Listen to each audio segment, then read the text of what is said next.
Hey, good morning, everybody. Happy Sunday. Hope everybody's having a decent morning so far.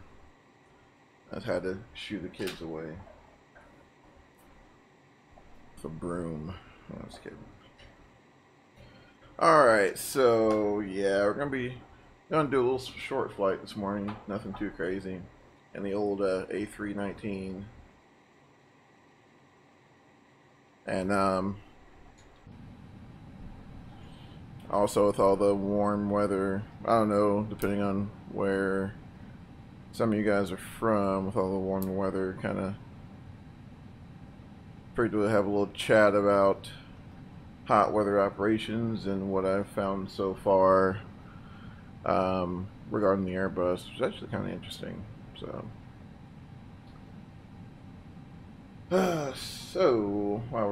before we do that, we'll go ahead and we'll get this thing off the ground, shall we? So let's go ahead and I just use the super duper easy import function. Well, I'd say somewhat easy. It's easy. It's easy. What I did, I just set up a little shortcut for my documents folder and your P3Dv4 add-ons folder and FSLabs and your AOC service and your uplink folder, and I had just had my shortcut stop right there. So you know how that other folder disappears and reappears. That way, I'll have a consistent means of getting to it.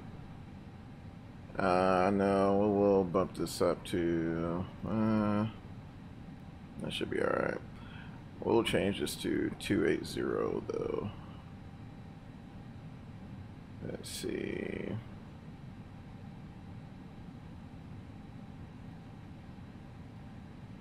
We'll change that to 280, 11.9 in the tanks.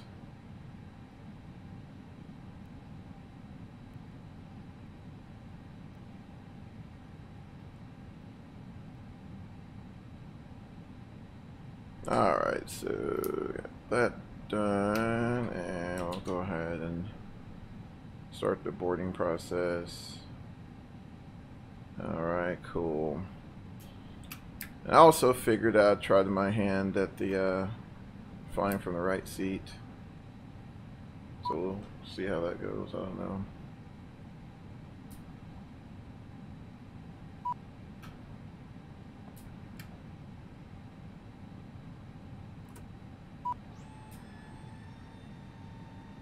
They should be opening the doors now, are they?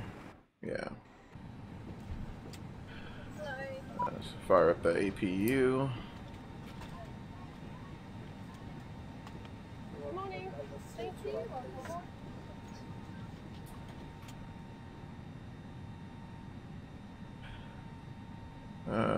28,000 here. There we go.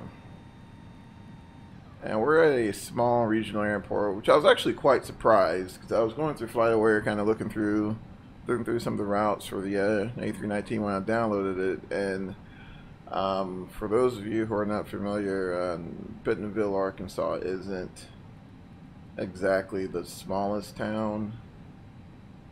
I'm sorry, isn't exactly the largest town, but Walmart's corporate headquarters is there, so I'm assuming that draws quite a bit of commercial traffic. I don't know, but I was quite surprised to find an Airbus A319 was servicing this area. But I guess that's kind of where it fills its niche, I suppose.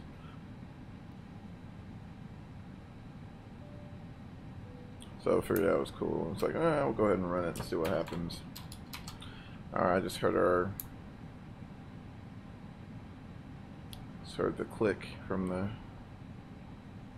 transfer of power, so we can go ahead and turn off external power. And we'll go ahead and open the APU bleed. Now, kind of sliding into warm weather ops for a little bit. They recommend that you run your packs on high without APU power. So according to, what was that? the what is this document here? Outward operations from the operational standards for Airbus. They recommend that that if you're just going solely off of engine bleed air, to use your high function for your pack. So, for example, you'll just flip the switch to high, and there you go. I mean, it's pretty easy. If you're on APU bleed air, the packs automatically get switched to high. So I don't know. According to this document here, that's what it's saying, but I don't know. I can't really vouch for it unless there's some sort of indication on our ECAM display. I'm not sure. Also, I know last night I had an error regarding high tank temperature or something like that, and it recommended increasing fuel flow on engine 2 and all that fun stuff, which I thought was kind of weird. But the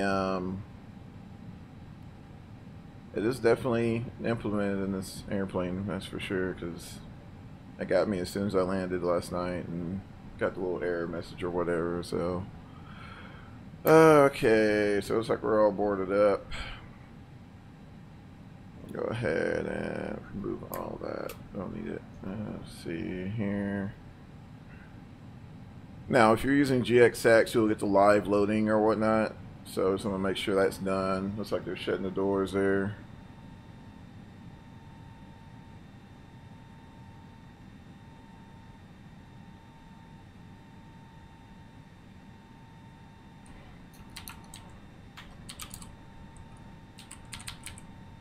Forgot to change mine. So there is no Lockheed. Let's see. I hate doing this under that one, but we'll go with that. Gotta update my category real quick. Alright, so. And we'll just double check our flight plan, make sure everything's kosher. We know we're taking off on 3-4.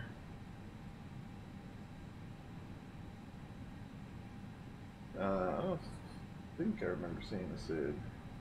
No, so it should be just direct KOMMA or whatever that is. Yeah, KOMMA. So we'll probably fly where we're heading, and then go direct KOMMA.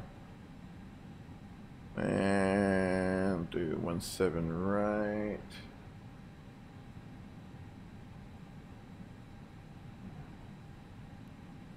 If I can find it here. Transition. It's RRNET.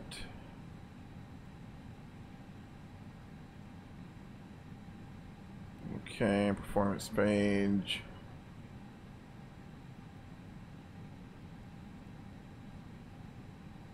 There we go. We're not going to do a flex takeoff or anything on this one. So, okay. Should be all set. Like I said, super short flight, so. Okay, let's get our pumps on.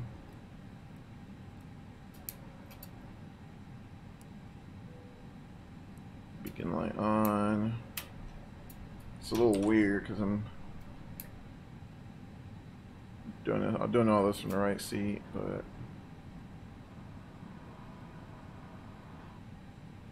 alrighty. Yeah, let's go ahead and double check temperature. It's 25. That's not bad. Alright, shut the door. The doors aren't they were stupid. There we go. Now it's closing the doors. Yeah, we'll put this guy on the little nav mode display there. Alright, looks like we're all lined out here, and we'll go ahead and request pushback.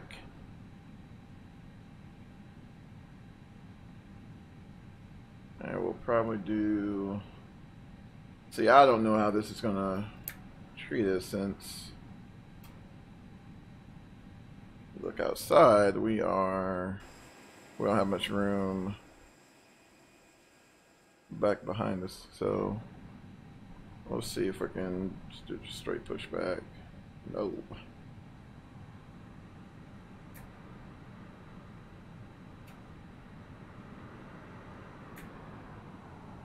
And let's double check, make sure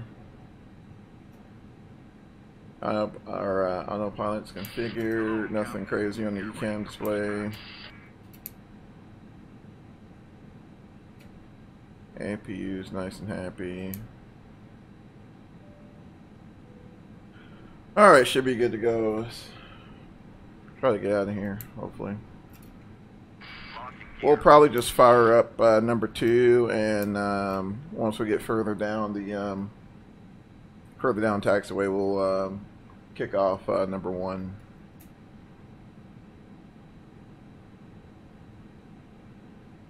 Departure check completed.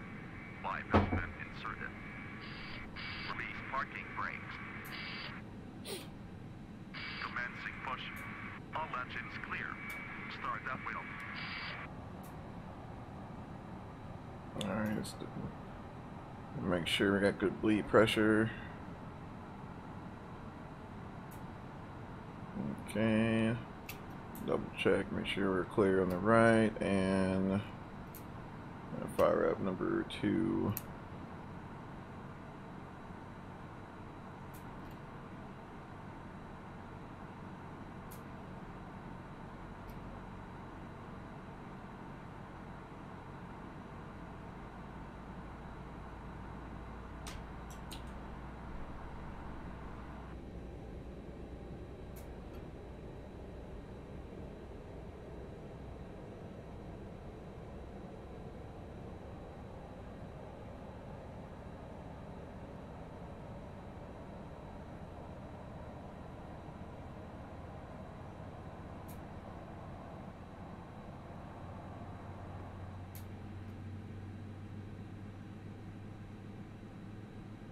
Okay, looks like she's firing off there. Parking brakes.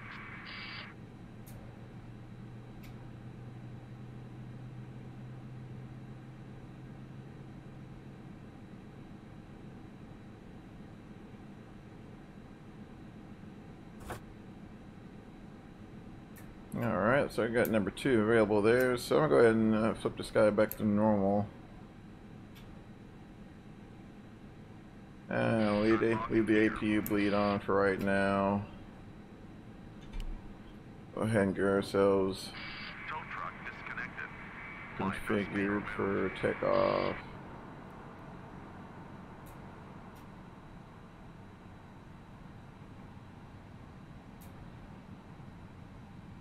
And this is just basically telling us the consequences for not operating that left engine driven hydraulic system, so should be fine Left there. is clear. Right is clear. Okay. Alright, set flaps, yeah, alright, set flaps, and spoiler up.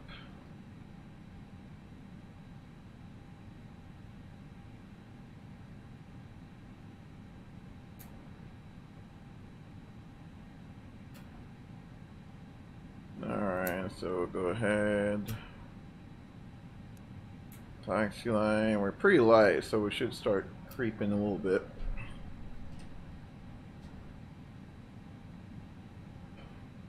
Oh, okay.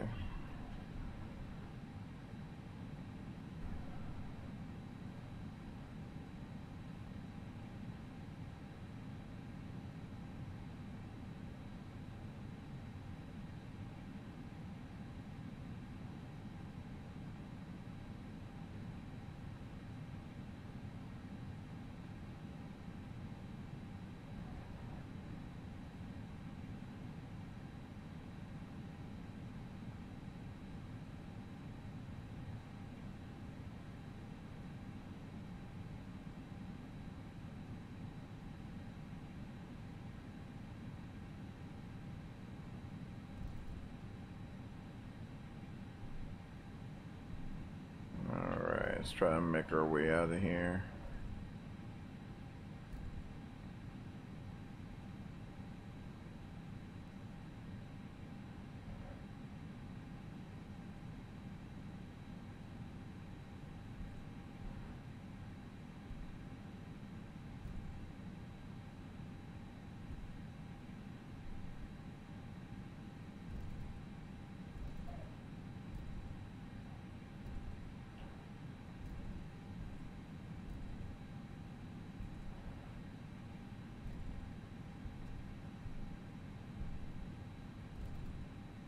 And like I said, we're going to be heading for runway 35.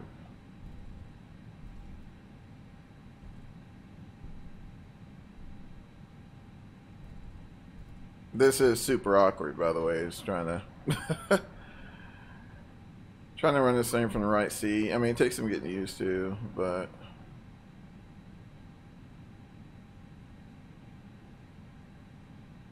there is a degree of awkwardness to it.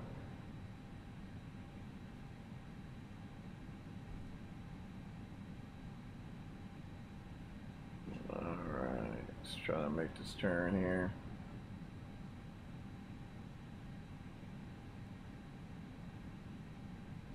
I do see the bugs on the windshield, which I think was part of the A319 package, and I think it also updated A320. I don't know. I don't think it did. I think they're still working on it. I don't know. But they added a little bug accumulation there. I mean, personally, I could have went without it, but I mean, I guess it does add a little bit to the immersion.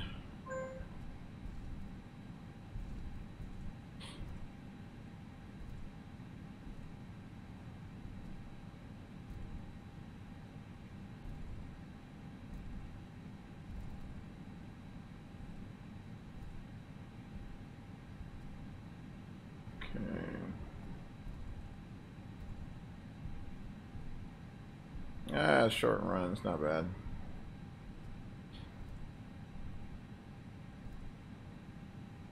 Now, if we had a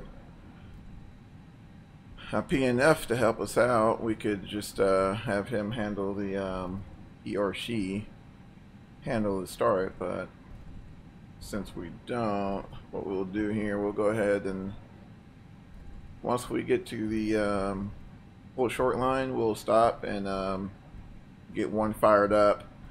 Not only do we need to get one fired up, we also need to allow some time for the engine oil temp to rise to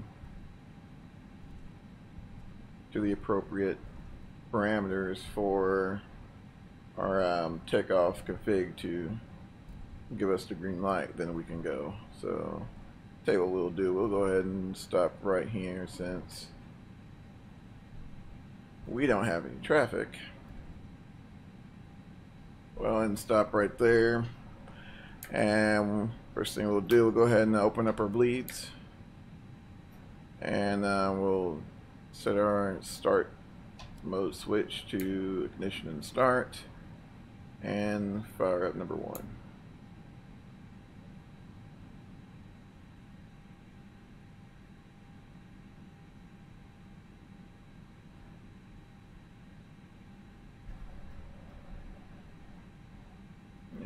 Probably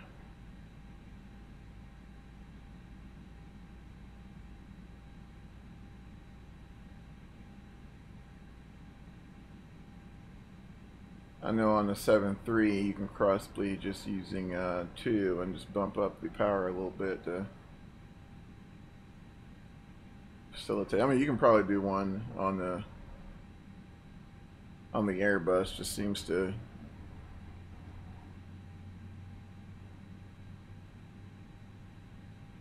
take a little longer.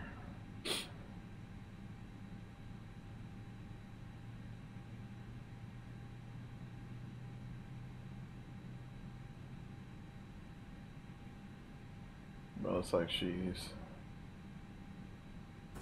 coming up nicely.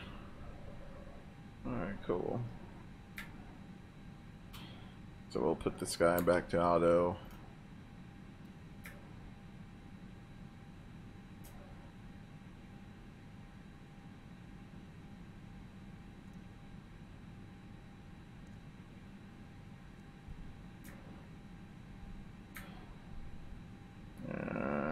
Yep, she wants to go. Alright.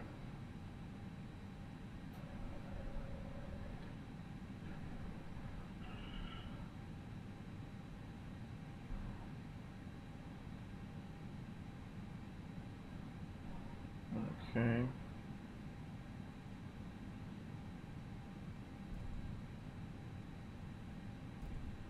Yeah, we'll go ahead and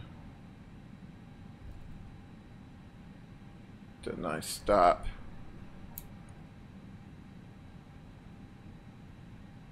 Make sure we're all set. Auto brakes to max. And see if she'll give us. Okay, takeoff config normal. Temps look good, so I think we'll be fine turning off the APU.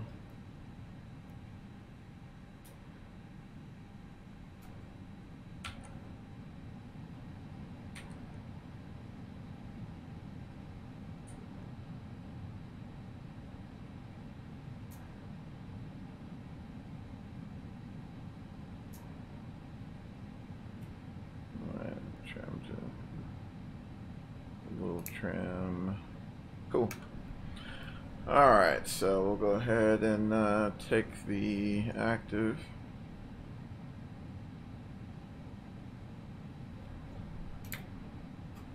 Try to multitask a little bit. That's set, okay.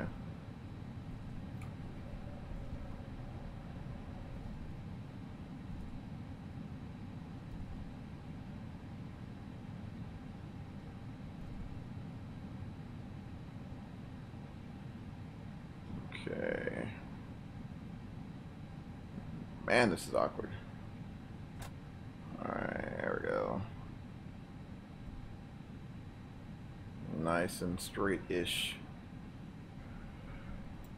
Okay. Alright, so we'll be doing a normal power using Toga, and it's like we're all set, and let's go.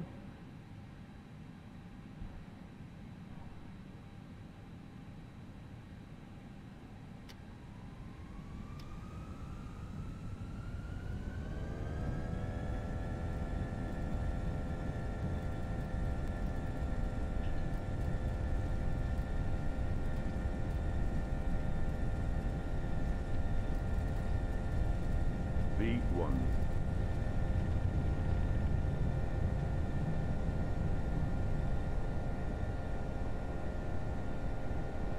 You're up.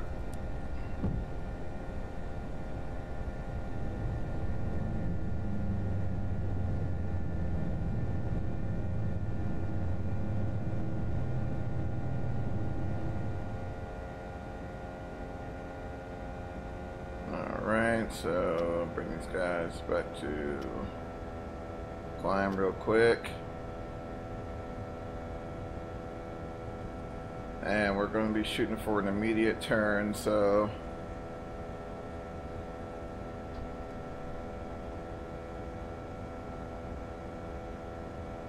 and at the same time getting cleaned up.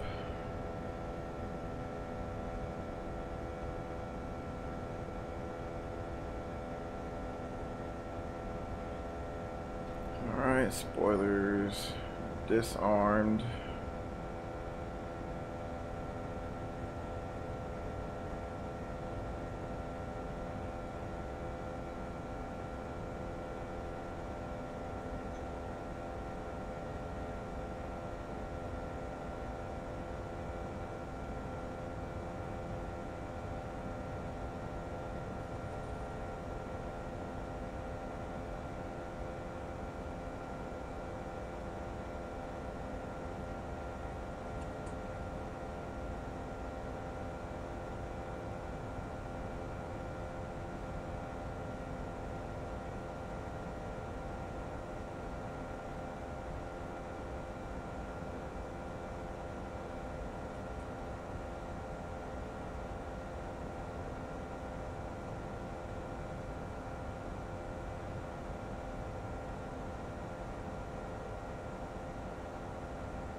Alright, well, 10,000 feet. We'll go ahead and use AP2.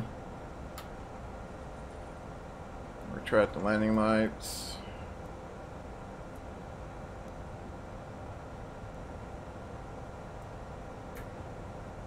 And seatbelt signs off. Let's go into arc. Zoom out a little bit, and yeah, we're good. So yeah, we used very little runway. I mean, we probably could have did a flex takeoff, and been just fine. The only thing about flex takeoffs, I used to use TopCat for flex takeoff calculations, because there's a lot of variables involved, right? So runway conditions, all that fun stuff. So but they haven't updated TopCat in a while, and I don't know, been a little skeptical on using it again. I know some people say that they've ran it just fine, but it really does help to I mean, you can run all the calculations as long as you have the as long as you have access to all the data. I mean, you can run all the calculations yourself, but we'd still be on the ground crunching numbers, and I'd rather not do that. So, but yeah, I don't even think we maybe used half the runway. So, but yeah, so I mean, I don't know, when you're playing with, or using aircraft like the FSLabs A319, A320, I know sometimes you can't help but wonder, like, am I somewhat even close to operating this thing correctly? So it had me look at that, and did a little research, especially, in this in the location that I'm in. It's quite warm. I think yesterday the heat index was like close to 120 or something like that. So I ran a quick flight out of Dallas yesterday, and didn't have too many problems getting out of Dallas, but I know when I landed, when I wait, I have a 3-year-old, sorry. Alright, so let's go ahead and change our altimeter to 902. Alright, but so when I landed, I got this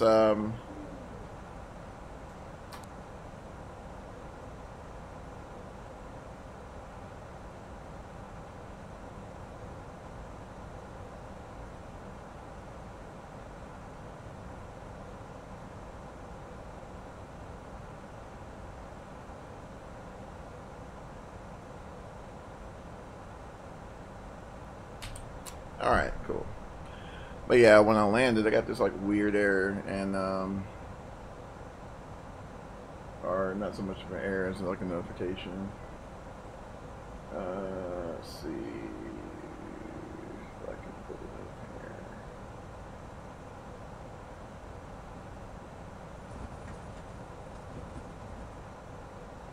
See if I can find it. And I was like, man, I need to take a screenshot of that. Let's see.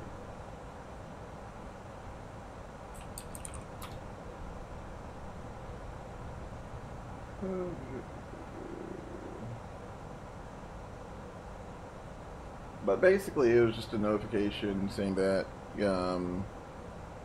the fuel temp was getting abnormally high, and gave me some recommendations as to how to mitigate some potential issues. And one of them was, of course, increase the fuel flow. Another was to, what was it? Increase fuel flow.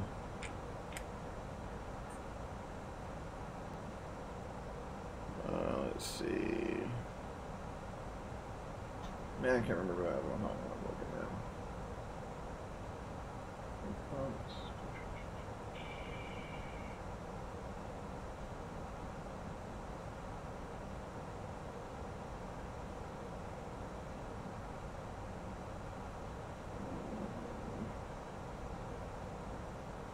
Oh, also disconnecting the integrated drive generator, which I thought was a little drastic, but apparently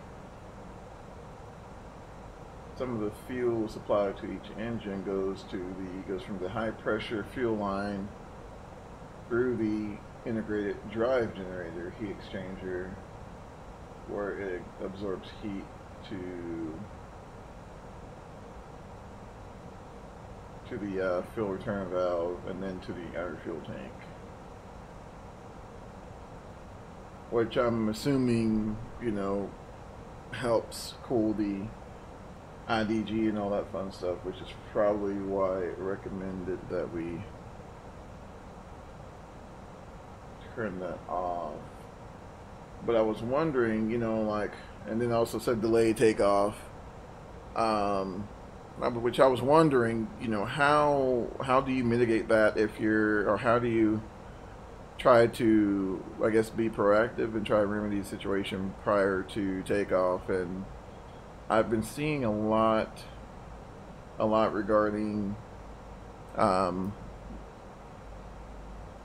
lowering the slats, I believe, and before takeoff and after landing. But I mean, I don't know, I guess in the excuse me, I guess the only issue I would have with that is, you know, you're busy getting everything else ready, and in the midst of all that, you either forget to bring them up or something like that. And I don't know how fuelers are regarding the Airbus aircraft, but I know on most other airliners there, they prefer not to fuel you when you have flying services down like that. So I don't know. I mean, can't really speak from real life experiences regarding that. But yeah, I thought it was kind of interesting, especially, like I said, with the warmer temperatures and all that fun stuff. You know, we're all aware of what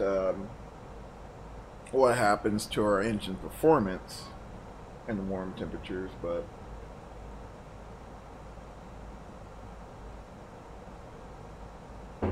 not so much as the temperatures on everything else. So just something to think about if you're in the Airbus and you're in Phoenix or something like that, and you're above 30 degrees Celsius. Just be aware of that, because yeah, that kind of caught me off guard. But you know, they say in the feature list how in depth the simulation is, but you know, to actually experience some of it, you're just kind of like, oh, okay, wow, just didn't think of that. But you know, not in P3D, you know.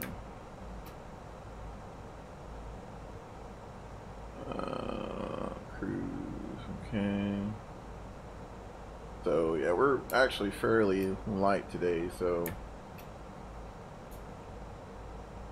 performance should be nice, because I already know by the time we get to Dallas, it's going to be getting close to being over 30 degrees Celsius, if not over 30 degrees Celsius.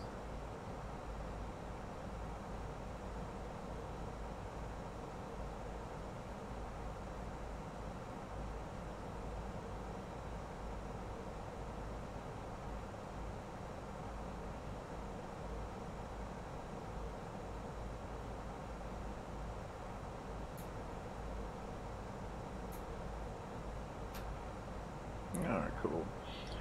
And I also saw that 717 finally got an update, I think version 1.1, and it's actually, I mean, in my opinion, it was already a pretty good sim, and now it's, I mean, it's definitely definitely that much better. So they did make some changes regarding the throttle response on the 717, so it feels a lot more, the response time is a little more immediate. I mean, it's still going to be something resembling the response time of your normal turbine engine, but it's gotten a lot better. You don't have that like 2-second delay almost. So taxiing has gotten a little better. The ground friction model still could use some work, but it's gotten better, and I think someone even posted on the forums regarding it on their TFDI's or TDFI's website or whatever they are. But yeah, I probably jacked that up. Anyway, but they've mentioned that they've made like tons of tweaks, and basically what we got is pretty much what we're gonna get. I mean, they might do a little more work with it, but I mean, it's better. You gotta give them that. I mean, it's better. But the big news for me, I mean, this was big because I was like, hopefully we finally got a regional jet that's lined out.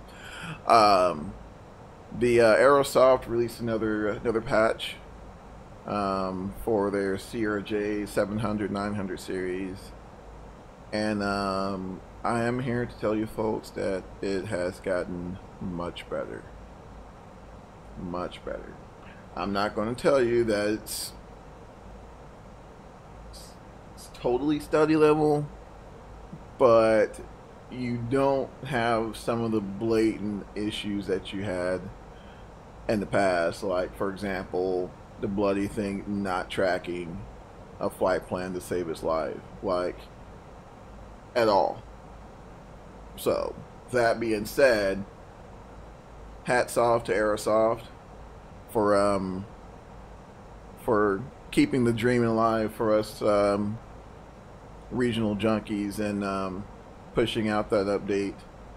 I'm definitely looking forward to more patches from them, but I mean, I was able to make a complete flight with it, track the ILS nicely, and I mean, it was a fairly smooth ride. That being said, I mean, it's not perfect. Like I said, I wouldn't, try to study this thing while I'm, in training or anything, but if you want something that's going to be better than the stock CRJ option that Flight Sim provides, then I would highly recommend Aerosoft CRJ 700/900. So, yay, good job, Aerosoft. And and they also released their, was it? Yeah, they did. Their A319 and A318. It's just been released. So you already know people have immediately gotten into comparisons about FSLabs and Aerosoft, and Matthias has said time and time again they're not trying to be direct competition in no way, shape, or form to FSLabs. I mean, FSLabs is going to be, I mean, it's what was the thing? I mean, what it costs, like $100, $130, something like that. So $100 versus like 60 or 70. So I mean, you kind of have to, yeah, kind of, but for somebody who really doesn't want to deal with all the extra that goes along with operating an Airbus. I mean, which quite honestly is not much, but you just want to go in there, jump in and fly, and it looks like an Airbus and kind of sounds like an Airbus. And Aerosoft is a very valid option for you. And they also have the A318, which I haven't even seen one. Like, I don't even think I've seen the A318. I think what Frontier runs them. I think, I don't know.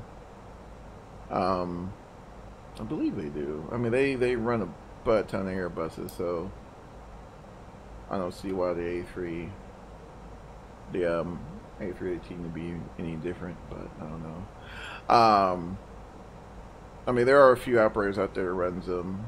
I think they have one in like the corporate configuration, so I'm pretty sure there'll be some corporate liveries coming for it and all that fun stuff. And then they also pushed out their updater, so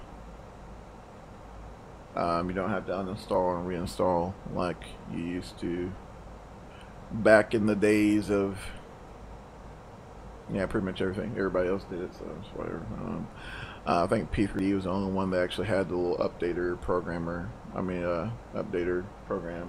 prior to Arrow. So I think there was another one, but I can't think of it right now. So they did that, and I think the A330 is on its way as well, which would be nice. I mean, unless FSLabs has something, what's that? Company message, okay. Unless Aerosoft has been working on an A330 in the background. I mean, if they're just starting from, oh, thank you, sir. Appreciate you and welcome. Unless they've started an A330, you know, and they kind of been on the slick about it, and they're, you know, let's say like hit it with us all of a sudden, like, oh, bam, you know, A330. It's going to take FSLabs a while to come out with a decent A330 sim. Let's see, wins 280 at 6. Scattered at 25,000, overcast at 30,000, temperature, yep, already above 30 degrees Celsius, so temperature 32, dew point 8, okay, temperature 92, okay, cool. So, yeah, lots happened in, what, couple weeks, and, might try to squeeze in a flight with the 717 and the CRJ before I return to work. Try to, at least, I don't know. And let you guys see the improvements. Like the 717 is just like butter smooth. I mean, just like awesome. Looks good, and like the sounds are there. Just awesome. I mean, your experience may differ, but I know mine. It's, you know, you almost get kind of nostalgic because, you know, like I said, you don't see many McDonnell Douglas aircraft anymore, and, you know, we all know what's going on with the MD-80. I mean, Americans slowly working them out of service, so it's a bloody witch hunt for Mad Dogs right now. And, you know, to see one being brought to the sim world is awesome. And I believe they're looking at a MD-11 TFDI or TFDI. God, I can't remember the names in my life. I believe they're working on an MD-80, but I haven't heard of a deadline or anything like that for them. So I mean, it could be next year, year after that. I don't know. I know they're working on one. Just don't know when it's coming out. So until then, we just have to stick with the old crusty, dusty PMDG MD-11 that they've deemed the redheaded stepchild. No offense to those of you who are redheaded, but yeah, they've just completely alienated the MD-80, which I don't know. In my opinion, they kind of took an L for that one because, I mean, seriously, like, why are you gonna? I don't know. That's, yeah. Anyway, you know, PMDG is gonna do what PMDG is gonna do, and there's not a whole lot you can do about it. And God help you if you post it on their forums. Just saying. So with that being said, yeah, and Milviz released released an otter. What kind of otter is this? A bunch of them. Let's see here. I think it's the. Oh, let's see. What is it? Not on here. It's not even on here anymore. So it's not that old. It's just Hold on, I'm gonna find it. Build turbo water, that's what it is. And yeah, so they've also released a turbo water for well, I guess it's the normal, what, FXX and P3D, I think. And it's pretty cool. I don't do too much bush flying because I don't know, that requires, like, I like having the bush scenery and the random airports and all that, excuse me, and all that fun stuff that's associated with bush flying. And that, I tried it when getting pretty close to our top of the descent here, so it'll be starting shortly. But I tried it when PMDG pushed out their DC-6, and I mean, you just gotta find all these packages just to kind of bring out the immersion factor, because that's, you know, one of the, in my opinion, one of P3D's,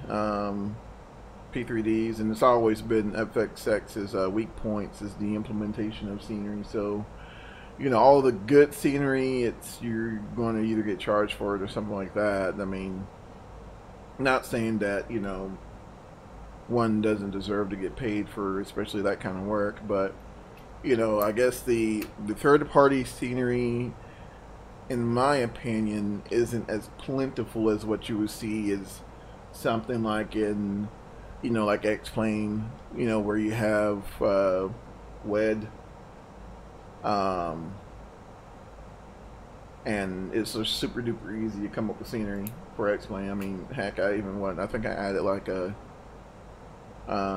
new terminal or something at my home airport, and I mean, it's just super easy to do. So of course you're going to have, you know, mountains and upon mountains of, you know, third-party scenery to choose from, which was, you know, an awesome strategy. You know, I have to give it to them on that. I mean, it was really a good strategy to kind of make it more open for developing, and that way you kind of save yourself some time having to come up with a way to populate, you know, thousands of airports. And so let's see, let's go ahead and set this guy now. We're just going to go ahead and set it for a final approach fix, which is Yalta, I think. Yeah, 3000. Yeah. So, you know, yeah, there we go.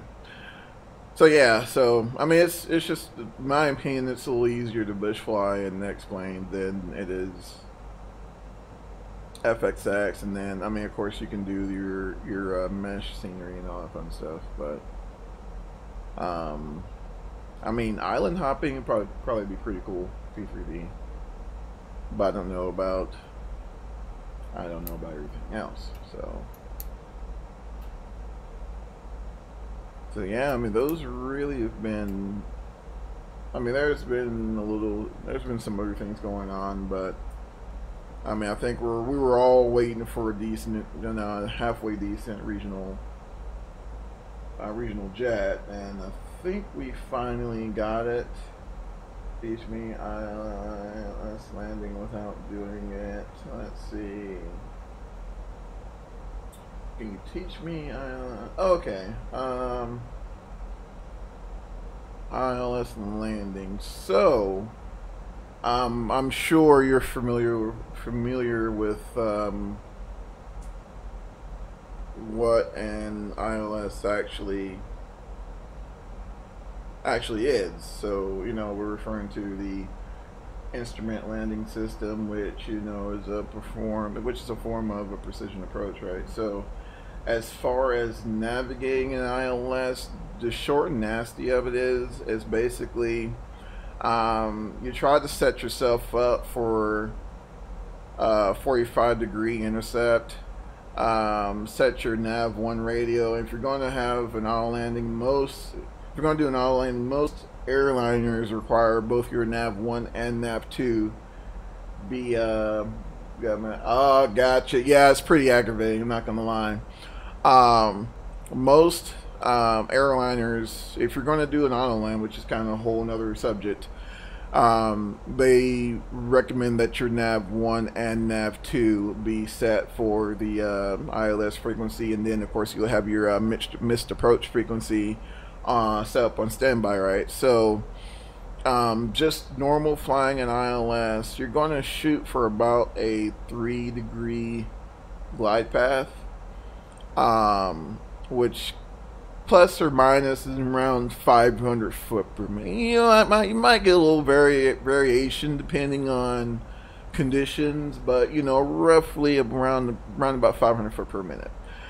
And what you do, of course, you look for the chart, whatever runway you're trying to shoot an approach on, right? So I normally use AirNav. So let's say, for example, we're going to shoot the ILS for runway 17 right, which in the Airbus, thank goodness, the ILS is already pre-programmed.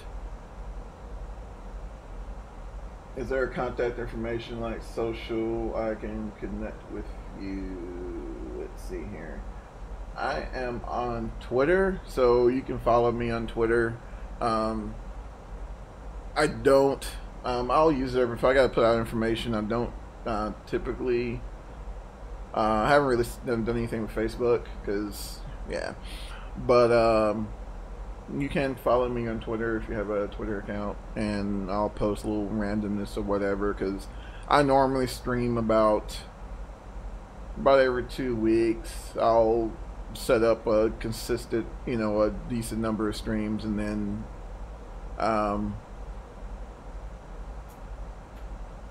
is that a pay word? Yes. It is the FSLabs A319. So, and I'll post a link here to it. Let's see. There we go. But alright, coming out of what, 20,000. But yeah, so yeah, my Twitter, if you look in the description, my name on Twitter is down there, so just search me, you should find me. But yeah, so if you're flying something like an Airbus, you know, the when you choose your approach, your the ILS is already pre-programmed for you, right, when you begin the approach phase, so you don't typically have to worry about that. But if you're flying something in like a Boeing or something like that, it really helps to go ahead and have your nav1 programmed. Either you can have your nav1 for your primary approach, and then kind of set up your nav2 for your missed approach. But just set your nav1 radio up for the ILS frequency, and then on your autopilot, which Airbus is going to be kind of weird, but look for a course knob. There's going to be a course knob, and that course knob is going to be basically the course for, like, let's say for like runway 18, your course is going to be 180, 179, something like that, and dial that in and make sure that you're, let's see, let's go ahead. All right. Make sure that your displays are set up to actually depict the approach that you're showing. So I know on Boeing you can scroll, let's see, 320 NRHs, Singapore, through. Oh yeah, they've everybody has their preference. My preference is Boeing, but you can't help but give credit where credit is due for just the ease of use and just the overall efficiency regarding, you know, how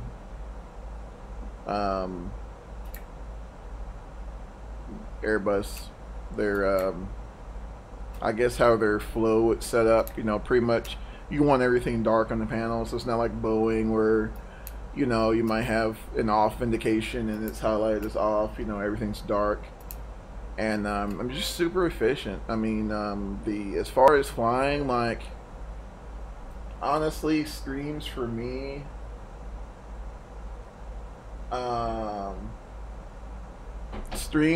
can be quite boring in the Airbus versus like the MD-83 or something like that, because I mean, it's designed to be boring, right? I mean, when you're flying, when you're, you know, let's put ourselves in the position of a passenger. Can you write how to land an ILS landing on A3 and messages? Sure. Sure. Let me land, and let us land and get settled here, and we'll write something up for you, and hopefully that helps you out at least a little bit regarding flying ILS approaches. I mean, once you get used to them, they're pretty easy. Like I said, it really helps to have the chart for the approach that you're going to be shooting.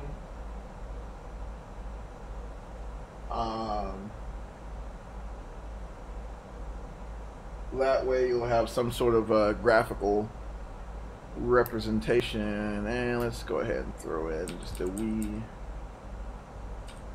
Also subscribe, watching nice videos. Oh, thank you, sir. Thank you. I'm definitely by no stretch of imagination like the best.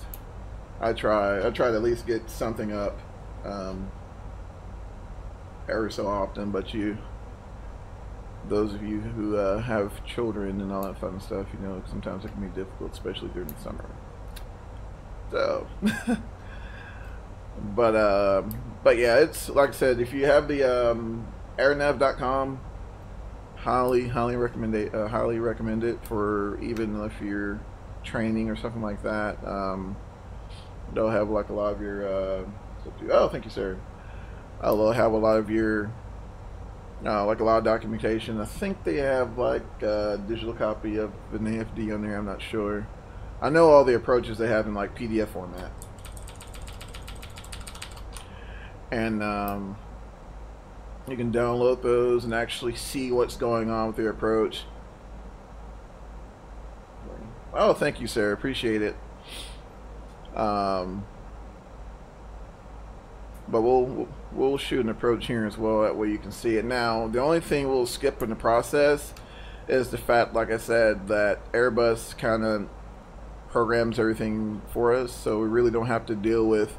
Like, for example, like the ILS for runway 17 is already inputted here, and the approach course, so we don't have to deal with it. So the only thing you would do in like a Boeing or something like that, you would just dial in, come down here, which is where your radio is normally going to be, dial in your ILS, and then on the corner here, I know on Airbus aircraft they'll have like your course window, and you'll just dial in your approach course there, and then make sure try to intercept it. And like, you know, normally I shoot for a 45, but you know, it kind of depends on the situation, right? So just shoot for a 45, and most every autopilot is going to have a localizer intercept button. I normally try to get my localizer, which is going to be your horizontal guidance, lined out first. Then at that point you can arm your, once you're lined out and level there, you can arm your approach and intercept your glide slope and all that fun stuff. So I don't know, we might fire up to PMDG a little later and give that a go. Alright, so we're below 10,000 feet, so we'll go ahead and turn on our seatbelt signs. Excuse me, sciences. Turn on our landing lights there. And it looks like we're going to, I think, at Yabit, we're supposed to be at 3,000, I think. Yeah, so we're supposed to be at 3,000. So, oh, well, never mind, 6,000. Let's see, how far back are we? Yeah, 6,000. So what we'll do, I'll go ahead and use vertical speed mode, and we'll shallow out our descent, and we'll set this guy for 6 grand. Let's see what she does here. We're around 240 knots right now. And it looks like we're dropping right at 1200. So it looks like she's lining out 1200 foot per minute. And you can go ahead and, right at this point, go ahead and like arm you, since you're by yourself, right? So just go ahead and arm your auto brake. I don't foresee us needing the spoilers anymore, so we can just go ahead and leave those armed. So yeah, but we should be hitting 6 grand, and we'll hold 6 grand, and then we'll start walking her down to 3 grand and intercept the ILS and land at 17, right? And let's see here. So if we do have to go missed, we'll just fly runway heading to EWEP or something, 3000 JASPA, and they're probably gonna want us to hold at JASPA. So, but hopefully we can stick it the first time and not have to worry about going around. So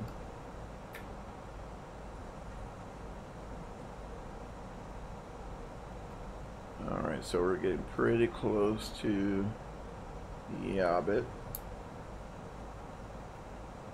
And as you can see, the temperature right now is already like 25 degrees Celsius. Total air temperature is 35 degrees Celsius, but air saturated is kind of what you're looking at. Let's see. So yeah, it's temperature steadily climbing. Alright, so we're getting pretty close to 6 grand. As you can see here, autopilot has already set our new reduced speed for us, which should be 230. Alright, so we're at 6 grand right now. Making that left turn toward our final approach fix of Yalta. Making that right turn there. Nice and easy. And let's go ahead and set up for 3 grand. And we'll start walking her down to 3000. And if you look here, it'll also give you like a little visual guidance there. Make sure you'll be on track to hit 3 grand at Yalta rather than, you know, 3 grand right here or something like that. So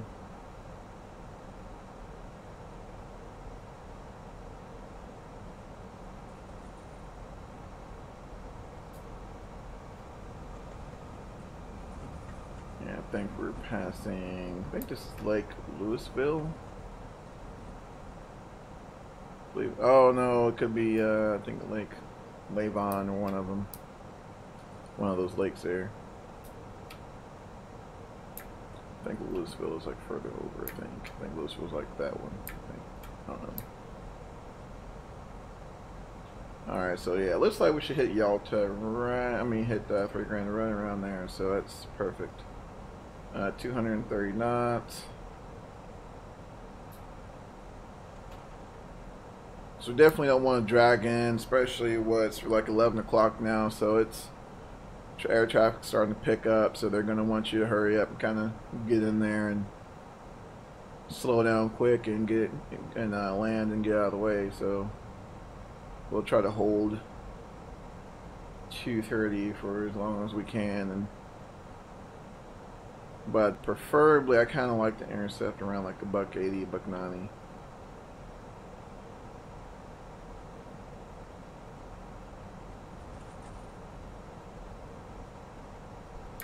And we'll go head on down here into our performance page.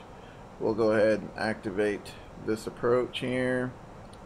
And what we'll do, we'll use this data. Let's see, so QNH will be, where is it? 903. Slap that in there, 32 degrees. So definitely going to be warm. Winds are at 280 at 6. And we'll set a decision height of maybe 500. I don't have the chart in front of me, so we'll just go with 500. So basically what we've done is we've given the aircraft the data it needs. So if we did have to do an auto land, it'll have the appropriate data it needs to make the performance calculation. So let's see, we're getting pretty close here. So we'll go ahead and take over the speed, and we'll try to get her slowed down to about 180. And go ahead and arm our localizer and start displaying our ILS information there. So it looks like she's nice, and so right now we're not using any spoilers, but we're still slowing down. So definitely, especially with the Airbus with the IAE engine configuration, definitely want to stay on top of your energy management and making sure that you're 2500. There we go. So should be intercepting here shortly, and we can go ahead and throw in some flaps here.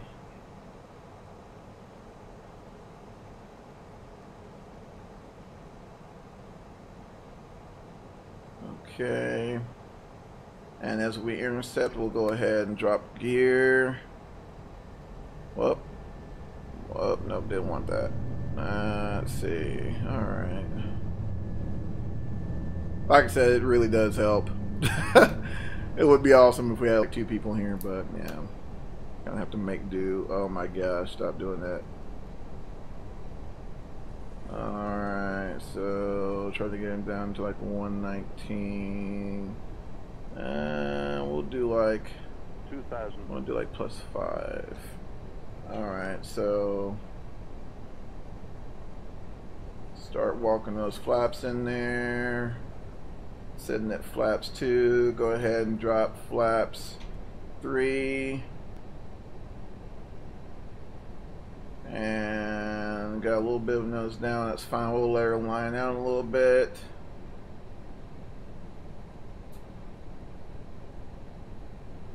Alright, let her line out a little bit, and then we'll go ahead and drop the full flaps. And we'll go ahead and disengage that autopilot. Turn off that master. And we have the controls. So right now I'm letting the auto throttle handle the engine still, but I have my hand over the throttle just in case we need to manually intervene.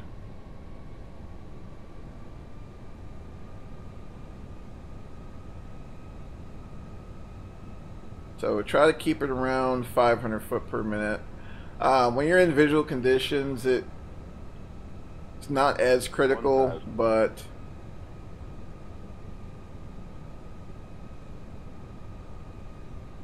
when you're in when you have poor visual conditions, it's definitely paramount that you try to follow the glide slope as close as possible. And also keep in mind that the closer you get, the more sensitive it gets. So if you're not somewhat established on the glide slope, then it's probably best that you go ahead and 100 above. and go for a missed approach. Because once you get behind it, it's not happening. Minimum. So we'll continue the landing.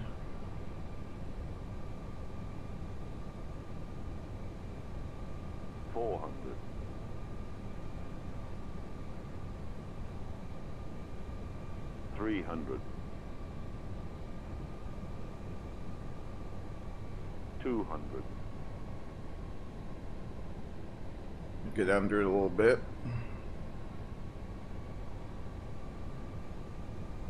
$100. 50. 40. 30. 20. Retard 20. Retard 10. 5.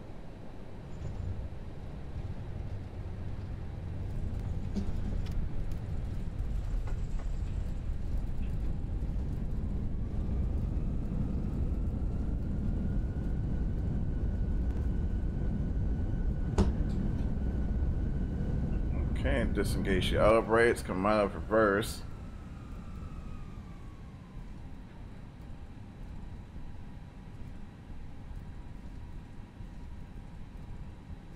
Alrighty, let's see here. So go ahead and squeeze on those brakes just a little bit. I'm trying to mind my brake application since they're gonna get pretty warm.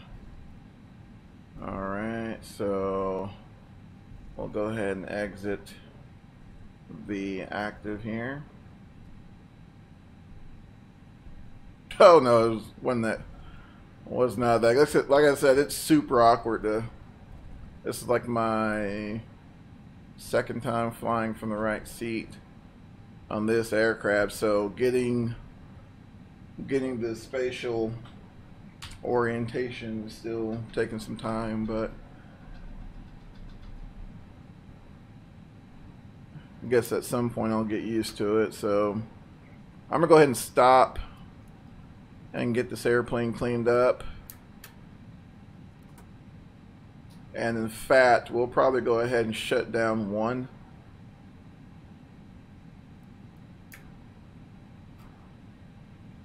Yeah, we'll go ahead and shut down one here. We'll go ahead and kill one, and we'll single engine taxi for right now until the APU kicks on, and then I think, I'm not quite sure on the bleed air logic. I don't know if it automatically goes down to one pack when you're down to one engine. I don't know, but like I said, that's why we got the APU firing up here, and we'll get some get a little bit more of decent air conditioning situation here going, since yeah, it's getting pretty warm. Like I said, 32 degrees right now, and we're not even at 12 o'clock. So alright, just be careful on this particular aircraft with the I8E engines. You may find yourself on the brakes a little more than normal on this particular model, being that they have a real high idle thrust. So I mean, I'm at idle right now, and we're going 12 knots like it's nothing. So, and we're on single engine. So just be forewarned that, you know, kind of plan your braking accordingly, because they will heat up. Like, we're what, 216 Celsius right now, so we'll get her parked here.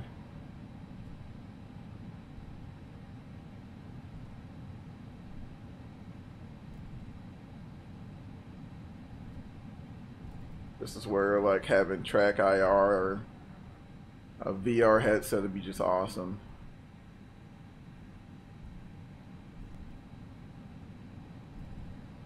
Alrighty, here, let's get her stopped, ease on the brakes, and we're down right there. Alright, so we'll go ahead and kill two. Well, no, there we go.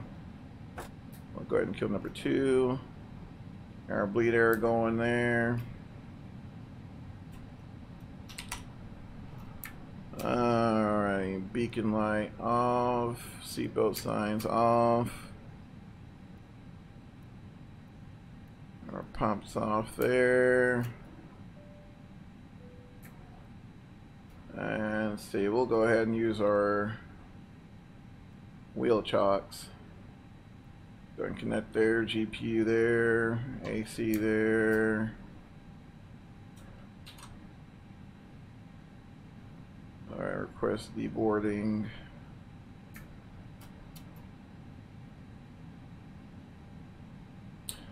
And that is it. So, decent flight, wasn't too bad. Like I said, just be mindful of the conditions in which you fly.